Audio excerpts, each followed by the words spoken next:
Hello, excuse me, how's it going? Let me touch you guys down really quickly. Hey guys, how's it going? It's Jeremy with La Comida Jeremy, and today we're going to be doing a Draw With Me video on a series called Veneno. It's on HBO Max. If you haven't watched it, there may be some spoilers in this video, so what I recommend is don't close the tab, pause this video, save it for later, go binge the series. If you don't have HBO Max, just download the free trial. I won't tell. It's only 8 episodes, but it's a really, really phenomenal story. Now, for the rest of you that don't mind spoilers or have watched the series already, basically what we're going to be doing in this video is drawing a couple characters from the series. So one of my challenges this year is to draw every single day in my sketchbook. So I have a 365-day challenge.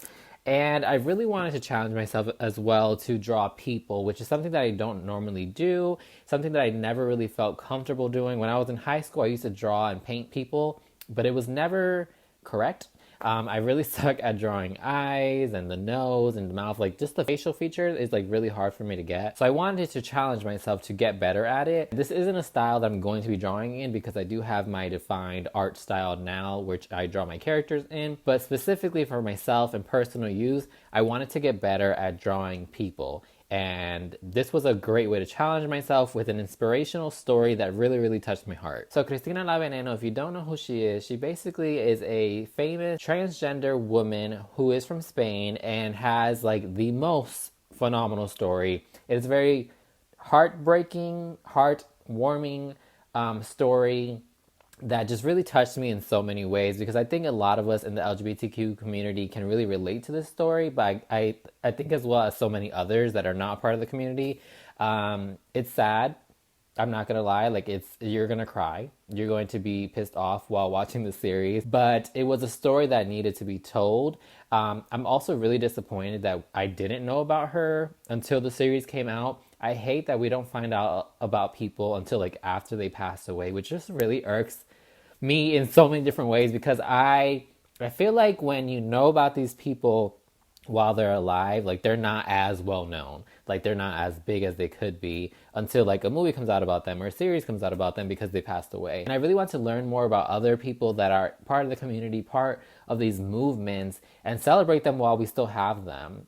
But nonetheless, the couple that made Veneno is a gay couple, and they did such a phenomenal job at filming this show. Like, the show, I'm getting goosebumps while I'm talking about this. Like, the way that the show is filmed is just so beautiful, so well thought out. Like, I'm just a huge fan of it. I highly, highly recommend that you watch it if you haven't watched it already. I actually watched it with my boyfriend in English because although he knows a little bit of Spanish, he still struggles. So I wanted to be able to have him like enjoy it with me. But I'm definitely going to rewatch it in Spanish because the voiceover actors were driving me crazy. But nonetheless, today we're going to talk a little bit more about the show while I draw with you guys. So let's jump right into the video. All right, mi gente bella. So I really wanted to challenge myself, and that's the only reason that I'm showing this video, because I wanted to come back in a couple months and be like, wow, you really pushed yourself to do something that made you feel uncomfortable, which is drawing people realistically. Something that I've never really been that great at, but something that I'm not too terrible at. It's just like the eyes and the mouth and shit are so hard to get. But, you know, I'm out here to help inspire others, including myself, and so I hope that this video motivates you. Like, if you haven't been comfortable doing something that you really want to grow on, hopefully this video helps you do it and push yourself and get over your anxiety to get to that end goal that you're wanting. And then the second thing that really inspired me to do this video was to share the story of Cristina la Veneno and the series. So the series, as I mentioned, was filmed by a gay couple, which I think are the most amazing creators and storytellers, and they did such a phenomenal job with this series. Like, the way that it's filmed and just told is just so magical. It's a really sad story, I'm not gonna lie. It's a really sad story, a difficult one, but a true story from a person that went through a really hard-ass life.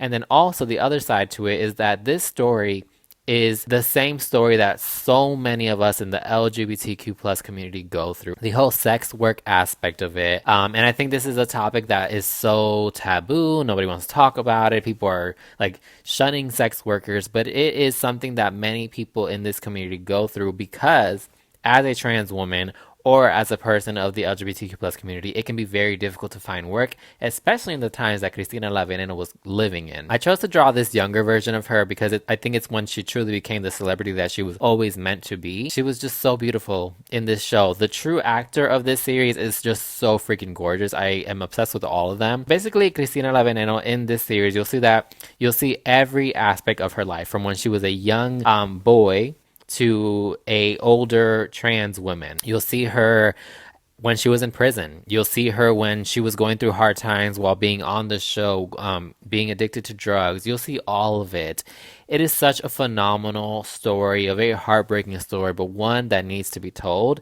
And I hope that you guys truly, truly go watch it because it is it was a lot. It was a lot and it really impacted my life. I'm so sad that I didn't find out about her until the series came out. And so that's another reason why I'm challenging myself to draw more. I really want to help tell stories of people that need to be celebrated while they're still alive. I think we really don't find out about a lot of people until after they've left us, until their stories have impacted like so many lives. But I want to celebrate people while they're here. And so I think that's another reason why I'm illustrating these three individuals because I think they really impacted my life and I want to help honor them while we can. So the second version I decided to draw of her was the older version because in the series you'll see that she's working alongside somebody named Valeria Vegas. In the story, she's actually portrayed by a transgender young actress known as Lola Rodriguez. Lola is so gorgeous. Lola is also 22 or 23, I think, and this was her first acting role, and she was so freaking phenomenal in it. I tried to draw her, though. I couldn't get it right. But basically, Valeria is writing a book about Cristina, and Cristina is helping Valeria write the book about her life, which I love, because I hate books that are about people's lives, but the person had no, like, impact in it. Like, they played no purpose. They really didn't get to tell the story. But Cristina got to tell this story. So, guys, I have a question. If you guys find this book online anywhere, if you see it, please let me know. I'm trying to buy it, but I cannot find it anywhere. The other thing that really touched me is that you really see that even though Cristina had this great life where she was a celebrity and stuff, even as she was older, she was still struggling, which is so true for so many people in the LGBTQ plus community. I think she lived a great life, but she also lived a hard life. And before we leave this version of Cristina la Veneno, I did want to mention that I decided to draw the older version of her because I think this was a very important part in the series and in her life. Because although Cristina was this celebrity, was this beautiful woman that so many people were obsessed with, I think you also get to see the fact that when you do gain this like fame, people abuse you, people use you, and even as like a transgender woman, people will still mistreat you. And you get to see that when she goes to prison. You'll see that she was one of the few trans women that was in prison, and the guys in prison used her for her body. And it was just so heartbreaking to me that she endured so much in her life and ended up overcoming all of this. She came out stronger than ever. You know, the story ends badly for Cristina, but I still think that she was a powerhouse of a woman. And the fact that she endured all this pain in her life, from her mom mistreating her to men mistreating her, the drugs, prostituting, like all of it. And I think the thing that impressed me most about Cristina la Veneno was the fact that she endured all this freaking pain in her life, from her mom being horrible to her, men being horrible, finding love, the drugs, the sex work, the fame, like all of it. And this woman still came out on top. Like, that is the true story of so many people in the LGBTQ plus community. Like, no matter what shitty life throws at us, we overcome it, overcome the pain, and we are still our beautiful selves. And that is just the most beautiful thing to me. For the last person that I decided to draw was Paca. So Paca is a famous transgender woman as well, who was the best friend of Cristina la Veneno, and she is actually still alive. She was actually playing herself in the series, which I did not know until after the series ended and I Googled her. This person is a powerhouse. This woman is a powerhouse, and she was so hilarious. I really, really loved her because I feel like if you want a best friend in life, like, Paca is the one that you need. She was always there for Cristina whenever she was like down in the shits, whenever she needed hyping up. Like, Paca was that woman that was there by your side. I don't want to like give too much away, but basically, like, their relationship ended badly in a way, and it was very heartbreaking to see that. But it was still cool to see Paca like still there to the very freaking end for Cristina. even up to the point where she ended up filming a series about Cristina's life. This person is so beautiful to me. I hope you guys watch this series because these two characters are just so phenomenal. The last person that I really wanted to touch on was Valeria. So Valeria is a transgender woman, still alive to this day. She's pretty young. She's an author and a powerhouse as well. This series, I think, did such a great job at showing people who watch this series that the LGBTQ plus community are human beings.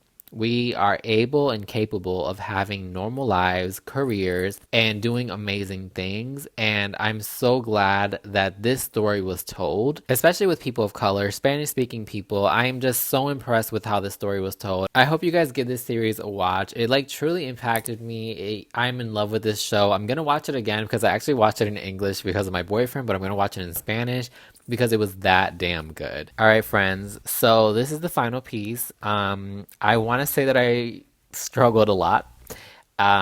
Even though I really, really like just get lost in the whole illustrating process, the whole drawing process, and just really, really enjoy it.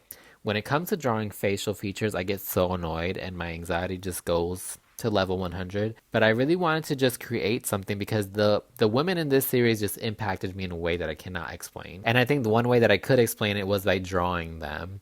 And I hope you guys don't judge me too harshly because honestly, like, I don't know if they really look like the people in real life, but I tried my hardest, and I think that's all that matters. And I really just wanted to honor them and their stories and their lives because I think their stories need to continue to be told, and many other people that are a part of the LGBTQ plus community, their lives need to be celebrated. And so, like, if you guys have any other people that you think I should draw, if you have any other people or stories that you think I should be listening to, please send them my way, especially if they're still alive. Like, that would be huge for me. I am really excited about this new little journey of drawing people and celebrating these lives and these powerhouses. So, again, thank you so much for joining me today. I hope you guys enjoyed this little draw with me session. Please, please, please go and support this series. Please go watch it. Support these actors. They did such a phenomenal job. And the fact that so many of these people in this series are trans women, gay men, just like so many LGBTQ plus individuals, and even the directors, like all of it, like it's so freaking great to me. So please go support it. That is it for me today. I hope you guys enjoyed this video. I will see you guys in the next one. Don't forget to subscribe to the channel and follow me on all my social medias. I love you guys. Have a great rest of your week. Take care y los quiero mucho. Ciao.